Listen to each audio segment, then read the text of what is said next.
சைனாவில் டிரைவர் இல்லாத கார் வந்து லான்ச் பண்ணியிருக்காங்க. இந்த கார் பேர் வந்து லிட்டில் எல்லோ. இதோட வேலை என்னென்னா, போயிட்டு ஃபுட்டை அங்கங்கே டெலிவரி பண்ணுறது. டெலிவரி பண்ணுற இடத்துல ஜஸ்ட்டு ரிசீவ் பண்ணுறவங்க ஒரு பின்னை போட்டு ஓப்பன் பண்ணிக்கலாம். ஓப்பன் பண்ணி நம்மளோட பார்சலை பார்த்து நம்ம வந்து எடுத்துக்கலாம். இது வந்து அதுவே ப்ரிப்பேர் பண்ணி உள்ளே வைக்கணும். உள்ளே வச்சிட்ட பிறகு எந்த இடம் போகணுமோ அந்த இடத்துக்கு அது ஃபாஸ்ட்டாக போய் டெலிவர் பண்ணிவிடும். சரிங்களா? கரெக்டான டைமுக்கு வந்து வரும். பின்னை என்ட்ரு பண்ணாலே போதும், நம்ம வந்து அதிலேருந்து நம்ம ஃபுட்டை வந்து எடுத்துக்க முடியும். ஸோ இதில் வந்து 19 கேமராஸ் வந்து வச்சுருக்காங்க.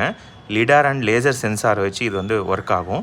அதனால் உங்களுக்கு சைனாவில் இது வந்து ஒரு சில சிட்டிஸில் மட்டும் இப்போதைக்கு வச்சுருக்காங்க. ஏதாவது நடுவில் ஆப்ஜெக்ட் இருந்தாலுமே இங்கே போடுறாரு பாருங்கள், இதை வந்து எப்படி அது பைபாஸ் பண்ணி போகுது பாருங்கள்.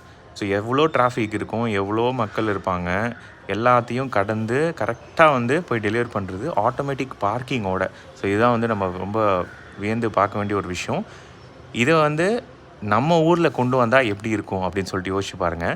ஸ்விக்கி, ஜொமேட்டோ டிரைவர்ஸ்க்கு கண்டிப்பாக வந்து வேலை வாய்ப்பு கொஞ்சம் கம்மியாகும். பட் ஃப்யூச்சரிஸ்டிக்கில் வந்து இந்த மாதிரி வரும் அப்படின்ற ஒரு பயம் வந்து எல்லாருக்கும் வந்திருக்கு. ஸோ இந்த டெக்னாலஜியை வந்து நீங்கள் வரவேற்கிறீங்களா இல்லை எதிர்க்கிறீங்களா? கமெண்ட்டில் வந்து லீவ் பண்ணுங்கள். ஏற்கனவே வந்து டிரைவர் இல்லாத காரை வந்து யூஸ் பண்ணிகிட்ருக்காங்க ADAS ஃபீச்சர் வச்சு. இது வந்து ஃபுட் டெலிவரிக்கும் வந்து உங்களுக்கு எடுத்துகிட்டு வந்தது வந்து ரொம்ப சைனாவில் வந்து வரவேற்கத்தக்கதுன்னு சொல்லிட்டு பேசிகிட்ருக்காங்க. ஜஸ்ட்டு QR கோடை வந்து ஸ்கேன் பண்ணிங்கன்னா போதும். அதில் வந்து உங்களுக்கு லெஃப்ட்லேயும் ரைட்லேயும் வந்து 4 சைடில் வந்து ஓப்பன் பண்ணுற மாதிரி வந்து வச்சுருக்காங்க. ஸோ டெலிவரி பண்ணுற இடத்துல ஈஸியாக போயிட்டு இது வந்து ஐடென்டிஃபை பண்ணிடும். ரோட்டில் வந்து ஒரு சின்ன ஆக்சிடெண்ட் கூட இது வரைக்கும் ரிப்போர்ட் பண்ணல. அந்த அளவுக்கு அக்யூரேட்டாக வந்து போயிட்டுருக்கு. சிக்னலை வந்து கரெக்டாக ஃபாலோ பண்ணுது.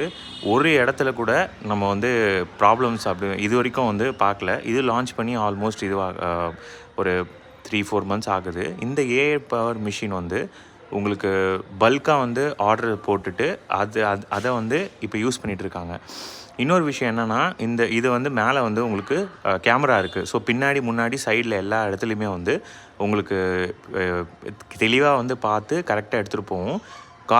அதாவது உங்களுக்கு பொல்யூஷன் வந்து கிடையாது. இது ஒரு விஷயம். இன்னொரு விஷயம், மாடர்னைஸ்டாக நம்ம வந்து ஒரு விஷயம் பண்ணணும் அப்படின்றதுக்காக அவங்க வந்து பண்ணிட்டுருக்காங்க. பாருங்கள், ஃபுட் டெலிவரி கார் வந்து எடுத்துகிட்டு வந்து அதில் வந்து வச்சிடுறாரு.